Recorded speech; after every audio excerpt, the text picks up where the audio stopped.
Hello dear student, स्वागत है आपका अपने YouTube channel excellent study classes में। स्टूडेंट्स, आज हम पढ़ेंगे क्लास 10th हिंदी का 20 महत्वपूर्ण बहुविकल्पीय प्रश्न। ये सभी के सभी क्वेश्चन जो हैं आपके बोर्ड एग्जाम में रिपीटेड क्वेश्चन हैं, तो 100% चांसेस हैं कि ये आपके बोर्ड 2023 में आ सकते हैं। तो ये सभी के सभी प्रश्न जो हैं आपके बोर्ड एग्जाम के लिए बहुत ही इंपॉर्टेंट है, तो आपको इन्हें प्रिपेयर करके जरूर जाने हैं अपने बोर्ड एग्जाम में। स्टूडेंट्स, अगर आप लोग क्लास 10th में हैं और बोर्ड एग्जाम की तैयारी कर रहे हैं तो इस चैनल को सब्सक्राइब करके बेल आइकन को प्रेस कर लीजिए, क्योंकि इस पर हिंदी की तैयारी बहुत ही बेहतरीन तरीके से कराई जाती है। तो चैनल को सब्सक्राइब करके बेल आइकन को प्रेस कर लीजिए।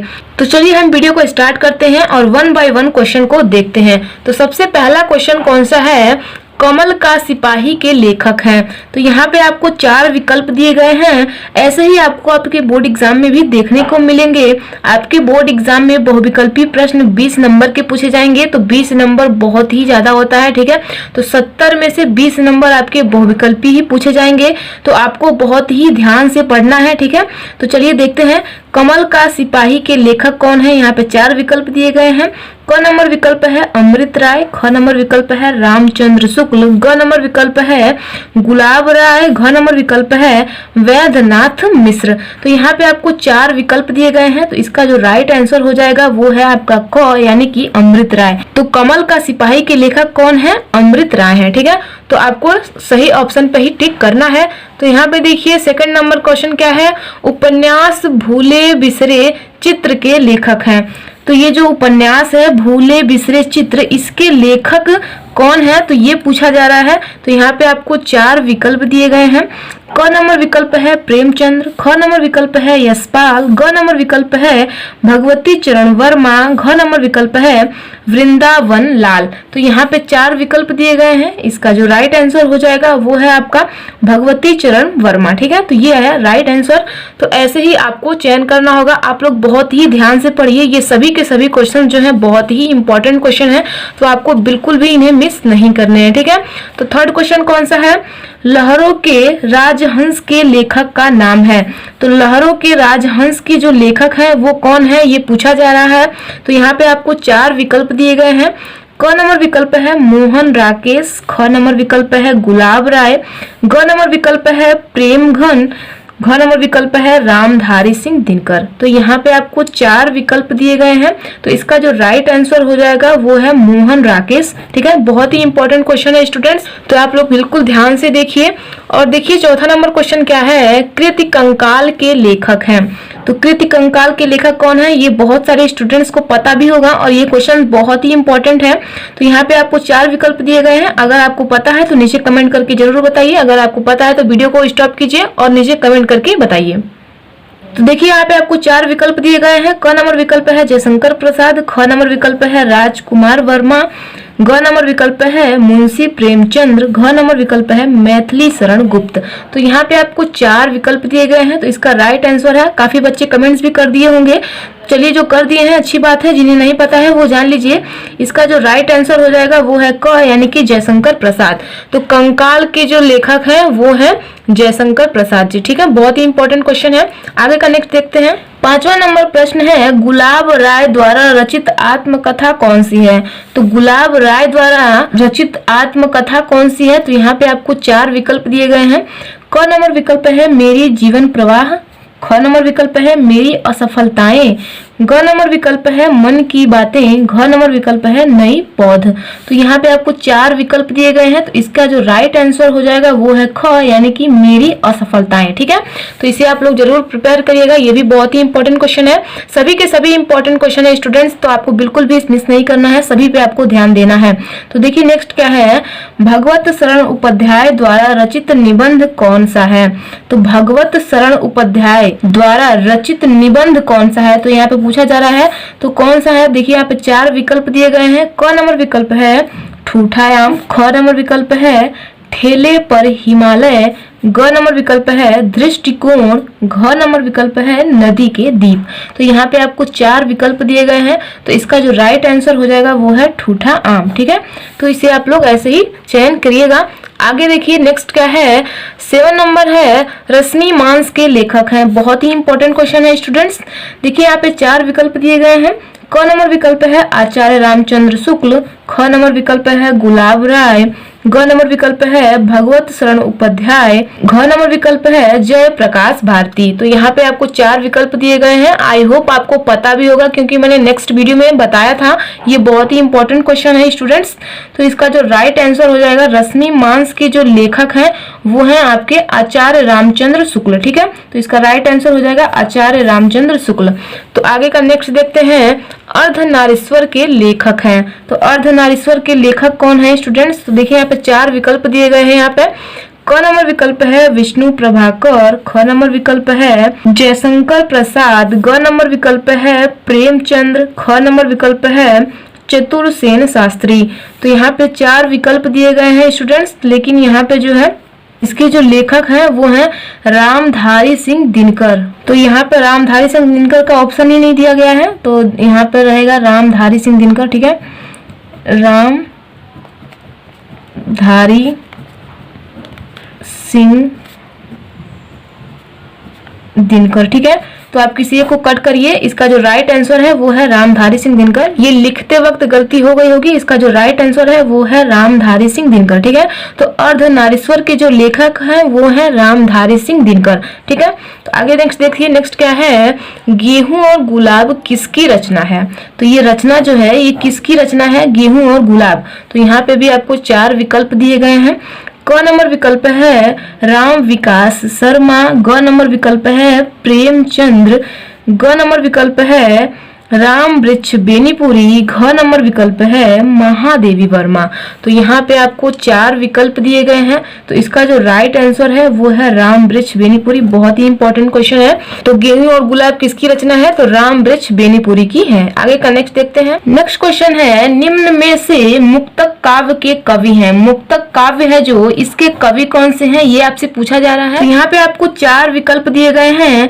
क नंबर विकल्प है बिहारी, ख नंबर विकल्प है कबीरदास, ग नंबर विकल्प है भारतेंदु हरिश्चंद्र, घ नंबर विकल्प है जगनीक। तो यहाँ पे आपको 4 विकल्प दिए गए हैं। तो मुक्तक काव्य के जो कवि हैं वो हैं बिहारी, यानी कि क नंबर जो है आपका ऑप्शन सही हो जाएगा। ठीक है, ऐसे ही नेक्स्ट देखिए, नेक्स्ट क्या है, 11 नंबर प्रश्न है, छायावादी युग के प्रमुख लेखक हैं।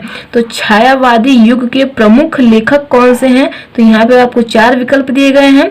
क नंबर विकल्प है यशपाल, ख नंबर विकल्प है वृंदावन लाल, ग नंबर विकल्प है राम कुमार वर्मा, घ नंबर विकल्प है भारतेंदु हरिश्चंद्र। तो यहाँ पे 4 विकल्प दिए गए हैं। तो छायावाद युग के प्रमुख लेखक जो हैं वो हैं आपके राम कुमार वर्मा। तो ये आपका ग नंबर ऑप्शन जो है ये सही हो जाएगा। ठीक है, ऐसे ही नेक्स्ट देखिए, नेक्स्ट क्या है, साकेत महाकाव्य की रचना किसने की? बहुत ही इंपॉर्टेंट क्वेश्चन है। साकेत महाकाव्य की रचना किसने की? तो यहाँ पे आपको 4 विकल्प दिए गए हैं। क नंबर विकल्प है मैथिली शरण गुप्त, ख नंबर विकल्प है हरिऔध, ग नंबर विकल्प है जयशंकर प्रसाद, ग नंबर विकल्प है नागार्जुन। तो यहाँ पे आपको 4 विकल्प दिए गए हैं। तो इसका राइट आंसर जो हो जाएगा वो है मैथिली शरण गुप्त। तो साकेत महाकाव्य की रचना किसने की थी? तो मैथिली शरण गुप्त ने की थी। ठीक है, क्लियर है। आगे देखिए, ललित ललाम के रचयिता हैं। ललित ललाम के रचयिता कौन है यहाँ पे पूछा जा रहा है आपसे। तो 4 विकल्प दिए गए हैं। क नंबर विकल्प है पद्माकर, ख नंबर विकल्प है भूषण, ग नंबर विकल्प है मतीराम, घ नंबर विकल्प है बिहारी। तो इसका जो राइट आंसर हो जाएगा वो है आपका मतीराम। तो ये आपका राइट आंसर है, ग नंबर जो है आपका सही हो जाएगा। ठीक है, ऐसे ही नेक्स्ट देखिए, नेक्स्ट क्या है, 14 नंबर प्रश्न है, तीसरा सप्तक कब प्रकाशित हुआ? तो यहाँ पे आपसे पूछा जा रहा है तीसरा सप्तक जो है वो कब प्रकाशित हुआ था, कौन से सन में? तो यहाँ पे आपको 4 विकल्प दिए गए हैं। क नंबर विकल्प है 1920 ईस्वी में, ख नंबर विकल्प है 1943 ईस्वी में, ग नंबर विकल्प है 1959 ईस्वी में, ग नंबर विकल्प है 1979 ईस्वी में। तो यहाँ पे आपको 4 विकल्प दिए गए हैं। तो तीसरा सप्तक जो है कब प्रकाशित हुआ था? तो 1959 ईस्वी में प्रकाशित हुआ था। तो ये है आपका ग नंबर जो है ये राइट हो जाएगा। तो तीसरा सप्तक कब प्रकाशित हुआ था? 1959 ईस्वी में। तो ये आपका राइट आंसर है। आगे का नेक्स्ट देखते हैं। नेक्स्ट क्वेश्चन है, उपेक्षित शब्द में उपसर्ग है। स्टूडेंट्स ये भी काफी इंपॉर्टेंट क्वेश्चन है आपके बोर्ड एग्जाम में। अब ऐसे भी प्रश्न देखने को मिल रहे हैं। तो उपेक्षित शब्द में उपसर्ग कौन सा है? उपसर्ग मतलब होता है आगे से जोड़ना, ठीक है। तो आगे से जोड़ने के लिए उपेक्षित शब्द में कौन सा उपसर्ग है, तो यहाँ पे पूछा जा रहा है। तो क नंबर विकल्प है अप, ख नंबर विकल्प है अ, ग नंबर विकल्प है उप और घ नंबर विकल्प है आ। तो इसका जो राइट आंसर हो जाएगा वो हो जाएगा उप, ठीक है। तो यहाँ पे ध्यान दीजिए, आगे से जोड़ेंगे तो उप ही जोड़ेंगे तभी उपेक्षित होगा। अप तो हम जोड़ नहीं सकते, अ भी नहीं जोड़ेंगे, आ भी नहीं जोड़ेंगे, तो इसका जो राइट आंसर हो जाएगा वो उप ही होगा, ठीक है। तो आगे से जोड़ना है हमें तो उप ही रहेगा, ठीक है। तो ये राइट आंसर है। ऐसे ही आपको सिलेक्ट करने हैं।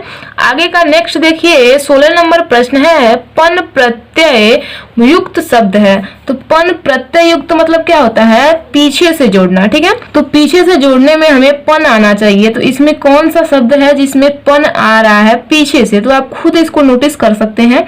देखिए यहाँ पे 4 विकल्प दिए गए हैं। क नंबर विकल्प है बचपन, ख नंबर विकल्प है बचाओ, ग नंबर विकल्प है बच्चा, घ नंबर विकल्प है बलवान। तो यहाँ पे आपको 4 विकल्प दिए गए हैं। यहाँ पे आप खुद से भी माइंड लगा सकते हैं लास्ट में पन शब्द कहाँ आ रहा है। तो यहाँ पे बचपन में आ रहा है, ठीक है।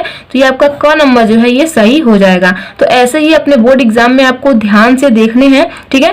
प्रत्यय मतलब पीछे से, उपसर्ग मतलब आगे से। तो ऐसे ही आप लोग ध्यान रखा करिए इन सब चीजों को, बहुत ही कॉमन चीजें हैं ये सब, ठीक है।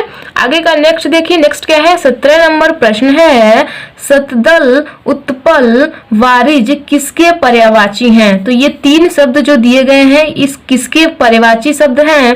तो यहाँ पे आपको 4 विकल्प दिए गए हैं। क नंबर विकल्प है कपड़ा, ख नंबर विकल्प है कलम, ग नंबर विकल्प है गुलाब, घ नंबर विकल्प है सूरजमुखी। तो यहाँ पे आपको 4 विकल्प दिए गए हैं। तो इसका जो राइट आंसर हो जाएगा वो हो जाएगा आपका कलम, ठीक है। तो कलम जो है ये राइट आंसर है आपका ख नंबर। तो सतदल, उत्पल और वारिज ये तीनों पर्यायवाची शब्द किसके हैं? तो ये कलम के पर्यायवाची शब्द हैं, ठीक है। आगे का नेक्स्ट देखिए, नेक्स्ट क्या है? 18 नंबर प्रश्न है, तालाब शब्द का तत्सम है। तो तालाब शब्द का तत्सम क्या है? तो देखिए यहाँ पे आपको 4 विकल्प दिए गए हैं। क नंबर विकल्प है समुद्र, ख नंबर विकल्प है तड़ाग, ग नंबर विकल्प है झील और घ नंबर विकल्प है महासागर। तो इसका जो राइट आंसर हो जाएगा वो है आपका तड़ाग, ठीक है। बहुत ही इंपॉर्टेंट क्वेश्चन है स्टूडेंट्स। तो इसका जो तत्सम शब्द क्या है वो हो जाएगा तड़ाग, ठीक है। ऐसे ही नेक्स्ट देखिए, नेक्स्ट क्या है? रेत के फूल रचना के लेखक हैं। रेत के फूल ये जो रचना है इसके लेखक कौन है ये आपसे पूछा जा रहा है। तो यहाँ पे आपको 4 विकल्प दिए गए हैं। क नंबर विकल्प है विनय मोहन शर्मा, ग नंबर विकल्प है डॉक्टर राजेंद्र प्रसाद, ग नंबर विकल्प है रामधारी सिंह दिनकर, घ नंबर विकल्प है जयशंकर प्रसाद। तो यहाँ पे आपको 4 विकल्प दिए गए हैं। तो इसका जो राइट आंसर है वो है रामधारी सिंह दिनकर, यानी कि आपका ग नंबर जो है ये सही हो जाएगा, ठीक है। स्टूडेंट इन सभी क्वेश्चंस को आपको लिख करके याद कर लेने हैं, ठीक है। बिल्कुल भी इन्हें मिस नहीं करना है, ये सभी के सभी इंपॉर्टेंट क्वेश्चन है, ठीक है। ऐसे ही नेक्स्ट देखिए, नेक्स्ट यानी कि लास्ट क्वेश्चन है आपका, हिमालय की पुकार के लेखक हैं। तो ये हिमालय की पुकार जो है इसके लेखक कौन है? तो ये आपसे पूछा जा रहा है। तो यहाँ पे आपको 4 विकल्प दिए गए हैं। क नंबर विकल्प है महादेवी वर्मा, ख नंबर विकल्प है जयप्रकाश भारती, ग नंबर विकल्प है जयशंकर प्रसाद, घ नंबर विकल्प है आचार्य रामचंद्र शुक्ल। तो यहाँ पे आपको 4 विकल्प दिए गए हैं। तो इसका जो राइट आंसर हो जाएगा वो है ख, यानी कि जयप्रकाश भारती। तो हिमालय की पुकार जो है इसके लेखक हैं जयप्रकाश भारती। तो ये थे आपके 20 क्वेश्चंस आपके बोर्ड एग्जाम के लिए बहुत ही इंपॉर्टेंट हैं, ठीक है। तो आपको इन्हें जरूर प्रिपेयर करने हैं स्टूडेंट्स। आगे के जितने भी इंपॉर्टेंट क्वेश्चन है वो सब आपको प्रोवाइड किया जाएगा। तो आपको सभी क्वेश्चंस को प्रिपेयर करने हैं। आपकी हिंदी में 70 नंबर के प्रश्न पूछे जाते हैं। आपकी हिंदी की कंप्लीट तैयारी कराई जाएगी। तो डोंट वरी, आप लोग सभी इंपॉर्टेंट क्वेश्चन को प्रिपेयर करते रहिए स्टूडेंट्स। अगर आप लोगों को वीडियो पसंद आई हो तो वीडियो को लाइक कर दीजिए, और चैनल पर नए हैं या चैनल को अभी तक सब्सक्राइब नहीं किए हैं तो चैनल को सब्सक्राइब करके बेल आइकन को प्रेस कर दीजिए, जिससे हमारे द्वारा बनाई गई सभी वीडियो का नोटिफिकेशन आपके पास आसानी से पहुंच पाएगा और आप लोग अपनी तैयारी अच्छे से कर पाएंगे। अगर आपको किसी भी सब्जेक्ट्स में कोई भी डाउट है तो आप हमें नीचे कमेंट्स कर सकते हैं। आपको जल्द ही वीडियो बना करके प्रोवाइड किया जाएगा। तो मिलते हैं हम नेक्स्ट वीडियो में। करते रहिए अपनी तैयारी बेहतरीन तरीके से। आज के लिए इतना ही। जय हिंद, जय भारत।